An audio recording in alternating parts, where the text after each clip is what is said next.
সুখবর পেলেন মিরাজ। ওয়ানডে খেলোয়াড় র্যাঙ্কিংয়ে বোলারদের তালিকায় সেরা 10-এ জায়গা করে নিয়েছেন এই অলরাউন্ডার। দর্শকবৃন্দ, বিস্তারিত জানবো তার আগে ভিডিওতে একটি লাইক করুন এবং চ্যানেলে নতুন হয়ে থাকলে চ্যানেলটি সাবস্ক্রাইব করে ভিডিওটি কন্টিনিউ করুন। পাকিস্তানের বিপক্ষে 3 ম্যাচের ওয়ানডে সিরিজ জয়ে অবদান রেখে সুখবর পেলেন মেহেদী হাসান মিরাজ। আইসিসির হালনাগাদ ওয়ানডে খেলোয়াড় র্যাঙ্কিংয়ে বোলারদের তালিকায় সেরা 10-এ জায়গা করে নিয়েছেন এই অলরাউন্ডার। 3 ম্যাচের সিরিজে 5টি উইকেট নেওয়ার পাশাপাশি অলরাউন্ড নৈপুণ্যে দলকে 2-1 ব্যবধানে সিরিজ জিততে গুরুত্বপূর্ণ ভূমিকা রাখেন মিরাজ। 3 ম্যাচেই কিপ্টে বোলিং করেন তিনি, ইকোনমি রেট ছিল দারুণ।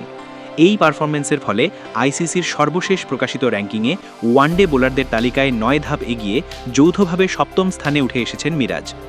একই সঙ্গে অলরাউন্ডারদের তালিকায় আরও 2 ধাপ এগিয়ে এখন 2য় স্থানে অবস্থান করছেন তিনি। শুধু মিরাজ নন, বাংলাদেশের আরও কয়েকজন ক্রিকেটারও র্যাঙ্কিংয়ে উন্নতি করেছেন। বোলারদের তালিকায় তাসকিন আহমেদ 12 ধাপ এগিয়ে 28তম এবং মুস্তাফিজুর রহমান 13 ধাপ এগিয়ে 47তম স্থানে উঠে এসেছেন। সবচেয়ে বড় লাফ দিয়েছেন নাহিদ রানা, 65 ধাপ এগিয়ে এখন তিনি 98তম স্থানে। ব্যাটারদের তালিকায় তানজিদ হাসান তামিম 31 ধাপ এগিয়ে 55তম স্থানে, লিটন দাস এগিয়েছেন 10 ধাপ, এখন তার অবস্থান 82তম। পাকিস্তান দলের মধ্যেও র্যাঙ্কিংয়ে উন্নতি দেখা গেছে। সালমান আলী আঘা ব্যাটারদের তালিকায় 9 ধাপ এগিয়ে যৌথভাবে 9ম স্থানে উঠেছেন। অলরাউন্ডারদের তালিকায়ও তিনি 10 ধাপ এগিয়ে যৌথভাবে 10ম।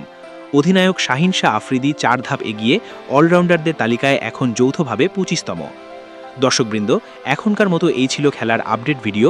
পরবর্তী খেলার আপডেট ভিডিও পেতে আমাদের চ্যানেলটি সাবস্ক্রাইব করে আমাদের সাথেই থাকুন। নতুন নতুন খেলার আপডেট ভিডিও পেতে